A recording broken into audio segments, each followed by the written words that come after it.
Gracias por continuar con nosotros. Ya lo anunciaba Ángel antes de irnos a la pausa. Fernando Camaño nos acompaña, secretario de Seguridad Social, ¿verdad?, de la Fuerza del Pueblo, y es superintendente de salud. Bienvenido, un placer tenerle aquí. Gracias, buenos días María, buenos días Costa, gracias por la invitación. La verdad es que hay muchos temas importantes en la República Dominicana, uno no sabe ni cuál tema es más importante que otro.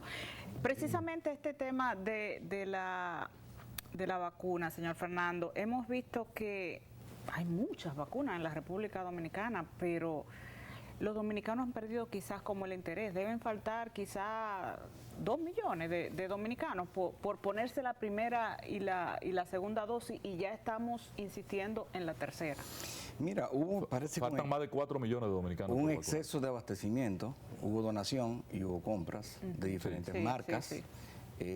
La desconfianza que hay en la gran mayoría, porque son no solamente 2 millones, que de seguro no es clase media, porque la mayoría de la clase media ha entendido. Exacto. Yo soy uno de los que estaba resistente, pero con el tiempo te das cuenta que te tienes que vacunar. Entonces, mucha de nuestra población más pobre y de la que está flotante también, migrantes que debieran estar vacunados, oye, hace rato ellos solos vacunándose consumen ese stock, esa existencia que estamos ofreciendo aquí, que no quiso, y que eventualmente parece ser que van a donar a Guatemala. Pero es una lástima porque recursos... Si usted fuera el ministro de Salud Pública, ¿no vacunaría la frontera? Lo primero que se haría es la sugerencia que tú estabas planteando con María. Ellos tienen alguna resistencia inmunológica que parece ser es el caso de estudio natural. Sí. Pero eso no implica que nosotros nos curemos en salud, como dicen, con una política de control en frontera, se vacunen.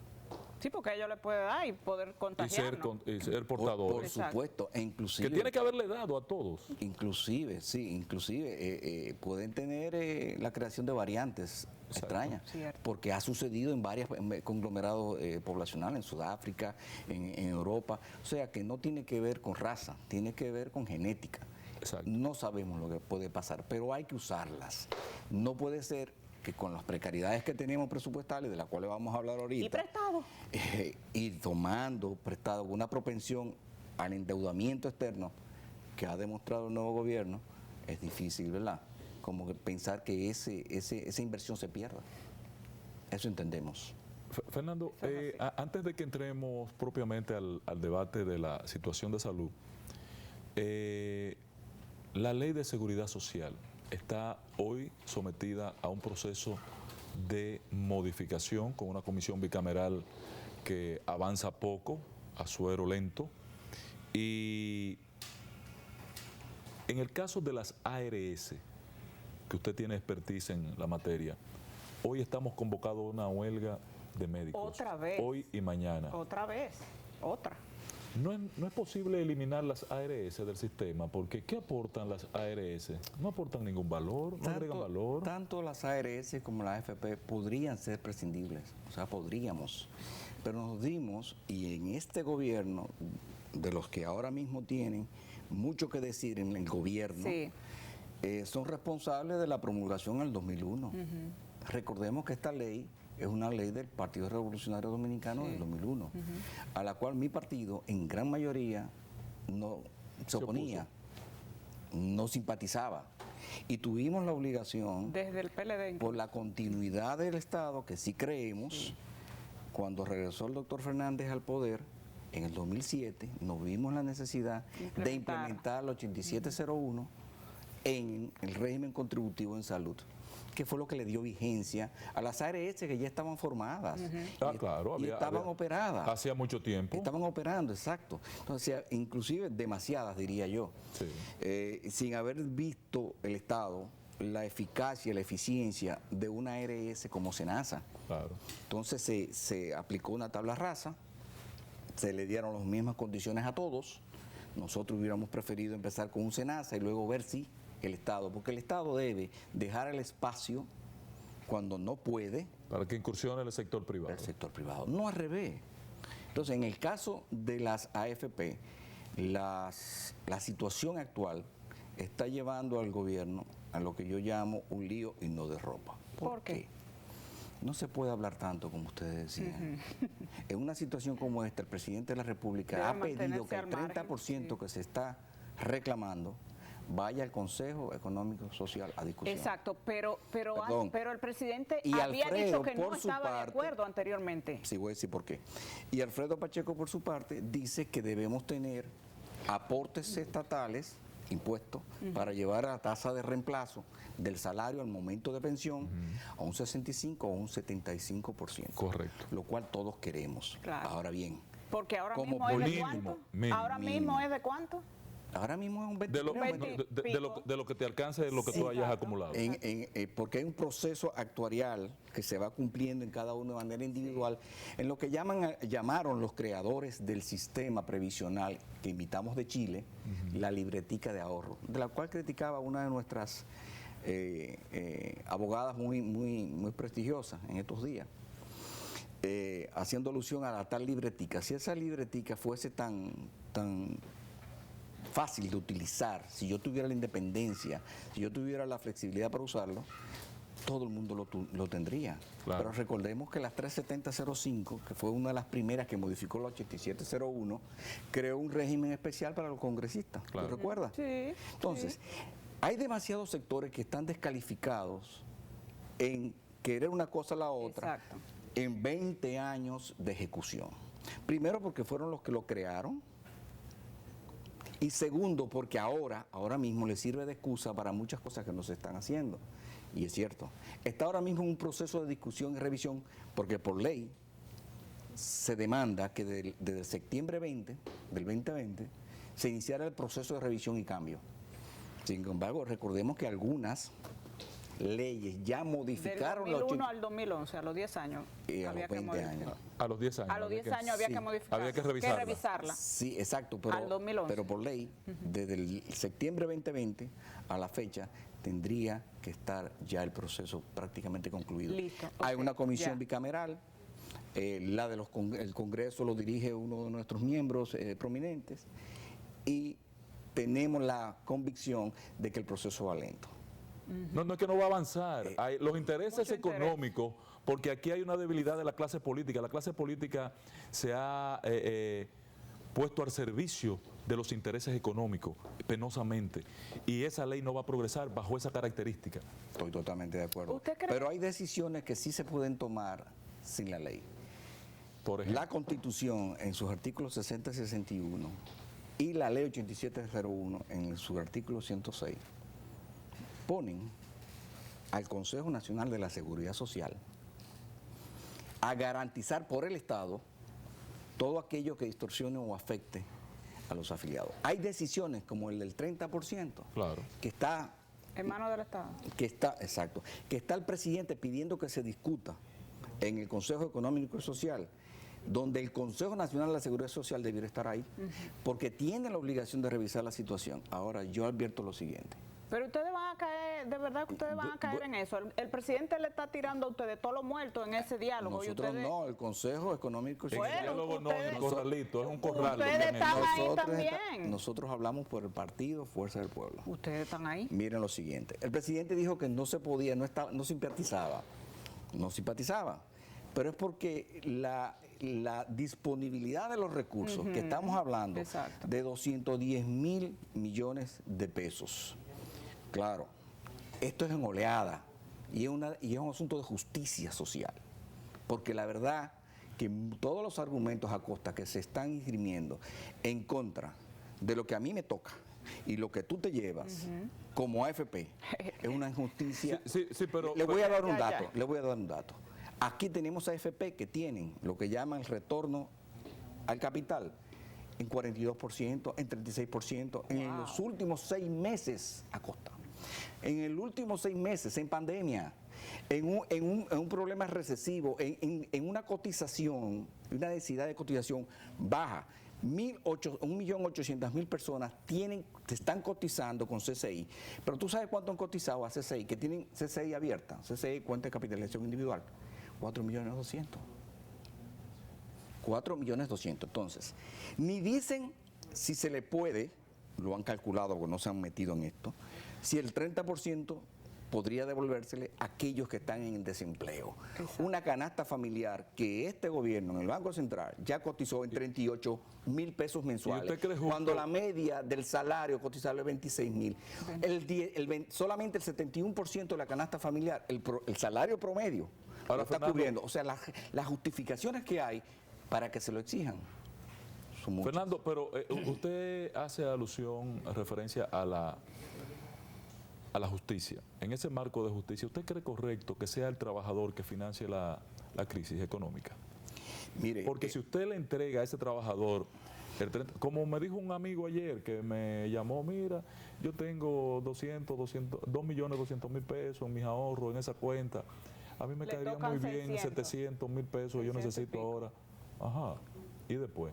Mira, hay dos razones por las cuales no, que se lo van a gastar en comprando televisión y nevera y estufa. Sí, estamos de acuerdo pero en eso. Hay varias razones de por qué. Pero las AFP son injustas. Claro, ya te dije lo que pasa.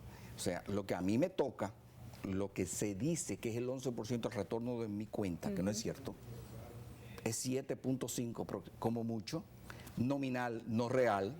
La tasa de rentabilidad a mi cuenta de capitalización individual.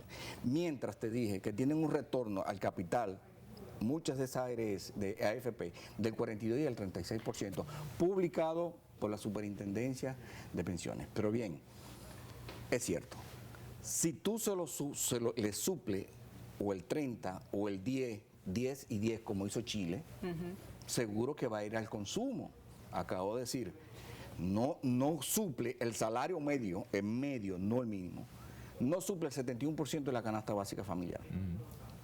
En una situación como esa, el argumento también de que va a crear una crisis, de que nos vamos a ir al carajo como sistema económico, no es cierto. ¿Y la tasa del dólar? No es cierto, depende si tú lo haces, porque tú no tienes los 210.000 millones para líquido ahí. Tú tienes que pagar de impuestos, porque ¿a quién es que se le reclama el 30%? Al Estado. Es el Estado, porque tiene el 81% de las inversiones. Es el mayor cliente de las AFP. Pero el Estado tiene que pagarle intereses a la AFP de mi cuarto. Míralo, entonces es una cosa que yo no entiendo. Con tus impuestos, con los míos, le pagan los intereses a las cuentas de capitalización individual. Exacto. Pero el problema es el siguiente, una locura. que todo eso que te estoy hablando, el 81% de 700 y pico de mil millones de pesos, han ido a gasto público, gasto corriente.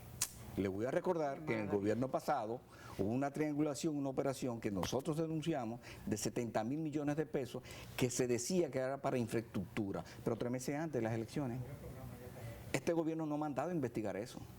¿En qué se gastaron 70.000 millones de pesos en bonos que Hacienda emitió? Entonces, hay demasiadas razones para reclamar ese 30. Sí. El tema es que no lo tiene el gobierno. Tiene un presupuesto de ingreso a costa de 766.000 como recaudo. Sin embargo, los fondos invertidos están casi en ese nivel. Superan los 700.000. O sea, lo que está invertido no es que está disponible. Está gastado en un 81%. Fernando, pero María insiste en preguntar cuál es la posición de la Fuerza del Pueblo respecto del planteamiento del presidente que lo está llevando a un escenario donde ustedes van a tener que tomar una decisión sobre si se da o no a los ciudadanos el 30%, porque la acción se ha ido tornando popular. Y es cierto. Exacto. Por eso el presidente, con el populismo de Leonel Fernández, yo me temo que vamos a caer allá. Por eso el presidente reculó. Con el populismo que caracteriza a Leonel Fernández. Yo no estoy de acuerdo. Mira, Costa, la posición del presidente Fernández es precisamente que se revise y se tenga muy en cuenta que sacrificamos el futuro de los trabajadores, entre ellos los 3 representantes que fueron recientemente pensionados, por cierto. No traiga eso a colación, patrón, que esa gente merece más que eso. Acosta. Estos representantes no están de acuerdo de los trabajadores. No, nadie está de acuerdo. Precisamente. Con 2 dedos de frente. Precisamente. Pero el gobierno no los tiene. No. Entonces, ¿cuál es la posición nuestra? El presidente ha pedido que se discuta en el Consejo Económico y Social. Vamos a hacerlo. Que lo presenten, pero presenten con una posición. Con una propuesta. Exactamente. Porque de lo que se trata es de discutir lo que tú crees, porque pasa lo mismo con el plan de seguridad. ¿Dónde está el plan Giuliani? Vamos a discutir sobre esa base. Entonces, si vamos a discutir el 30, ¿qué posición tiene el gobierno? Nosotros estamos simplemente cautelosos y haciendo una oposición constructiva. No queremos fijar una posición demagógica de decir ese 30% hay que pagarlo. Sabemos que no lo tiene.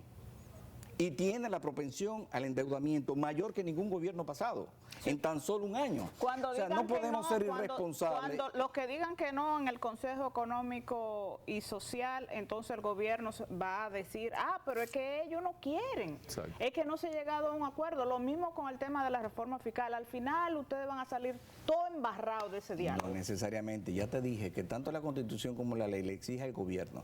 Y a su vez tiene un representante que es el Consejo Nacional de Seguridad Social, que tiene que velar por cumplir lo que haya que cumplir en favor de los afiliados. Bien, el gobierno no es ahora mismo Leonel Fernández, no es gracias a Dios. No es Danilo Medina tampoco, gracias a Dios.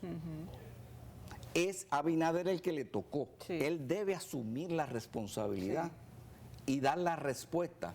Y el Consejo llevar a cabo lo que sea factible hacer y no esperar. Porque eso es lo que estamos ahora. Como estamos en discusión de la ley, eso no es con ley. Ahora, Fernando, toma una decisión. Ustedes en Fuerza del Pueblo han discutido el tema ya, Sí. a pesar de la discusión, Sí, porque ha surgido un nuevo elemento, una nueva propuesta de que no se le devuelva el dinero ahorrado a los trabajadores del 30%, sino que se le haga un préstamo con ese capital como garantía. Como garantía. ¿Es factible? ¿Tiene sentido esto? No hemos aquí está determinado Francis, que es una economista, propuesta como esa. Y quizás que se le, como se lo al que preste usted dijo, o al no. al que más lo necesite, al que no tenga trabajo. Sí, porque que sea opcional, al que lo quiera. por eso hemos comentado algunos aspectos del asunto, que lo tiene que considerar el gobierno Una y propuesta, plantearlo. Ya les decía, CCI con derecho, cuenta de capitalización individual, son 4 millones y pico. Pero cotizando realmente, que implica que están trabajando, son 1.800.000 personas. El resto está desempleado, pero tiene derecho adquirido. Entonces, tu gobierno decide, lo hacemos con los que están desempleados, aunque todos se han tragado un cable, literalmente, digámoslo así. Sí, claro. Porque estamos hablando Pero esos desempleados son los que están en peor Entonces, condición para que le entreguen esos cuartos. Claro, entonces, pero hay otros que se pasan de genio y dicen, no, lo que hay que aumentar es la cotización. Un economista en estos días, o más un tiempo colega, para cotizar, o más tiempo. que sugiere que se eleve como Italia al 33%. ¿Y de dónde? Imposible. Posible. O sea, la creación de empleos de este país es muy precaria. Ahora, la realidad es que solamente crece ese fondo por la administración de las AFP, porque tampoco podemos estar aquí haciéndonos cuentos de historia. Ese fondo, más que crecer por el cápita y el aporte del empleador o del trabajador, está creciendo por la administración. ¿Tú sabes cuánto Ahí está. Mira, ¿tú sabes cuánto se ganan las AFP? Sí, amén de que se ganen lo que se ganen. Perdón. El esfuerzo que tú necesitas para colocarle o comprarle bono a Hacienda, te lo hace una oficina con 4 o 5 técnicos. Sí, eso es verdad. 533 millones de pesos en 6 meses es mucho dinero, que pudiera estar en mi fondo de capitalización individual como el de ustedes. Entonces, esas son cosas que irritan, molestan y crean entonces el reclamo. Nosotros no estamos jugando a la política con eso. Sabemos las implicaciones macroeconómicas, sabemos las implicaciones presupuestarias y fiscales. Este gobierno tiene un déficit presupuestario que estima entre 4.5 y 6 del PIB. Del PIB. Entonces, tú no puedes, por ser opositor, llevarte de todo tipo de reclamo. No quiere decir que no sea justo, lo hemos dicho. Y estamos dando las razones de por qué es justo el reclamo. Sin llevarnos de la oleada latinoamericana. Si se dan esos fondos, el gobierno tendría que buscarlo. Dime. Si se dan esos fondos, el gobierno tendría que buscarlo. Tendría que buscarlo. Porque es el mayor tenedor de los fondos. ¿Por qué? Porque lo que realmente ha creado esa rentabilidad es las necesidades del gasto, la propensión al gasto corriente del gobierno de este y de los pasados. Nosotros tenemos una campaña, Fernando, que me gustaría que usted nos acompañara por su posición líder en el sector y en el partido con el tema. Y es que le devuelvan los chelitos a la gente de Estados Unidos, a los dominicanos que están fuera. en este momento nosotros tenemos un acuerdo con España y los fondos que usted tiene aquí ahorrado, como se fue a España, ya no vuelve para acá ni va a usar esos fondos, se le suman, se le aplican a los ahorros que usted tenga en España. Pregunto, ¿es posible hacer ese mismo acuerdo con Estados Unidos o definitivamente a los ciudadanos dominicanos que están en Estados Unidos hay que devolverle su dinero? Porque la verdad que no podemos seguir con estos cuartos guardados aquí si ellos no van a ser pensionados en el país. Son los que más merecen que se hagan. Claro. Miren, las remesas subieron desde Trump hasta la administración Biden. Sí. A pesar de la crisis, por el incentivo del gobierno norteamericano, Exacto. y ellos evidentemente mostrando el sacrificio que tienen, la negación por su familia. Sí. Si alguien tiene realmente derechos que reclamar, son los que nos mantienen la tasa de cambio, son ellos. Y más ahora en este proceso. ¿Hubo turismo? ¿Hubo generación de dólares? No estamos peor precisamente Por esas remesas. por esas remesas. Esas remesas hay que defenderlas. Sí. Yo estoy de acuerdo Fernando, totalmente y es factible. Si una familia es...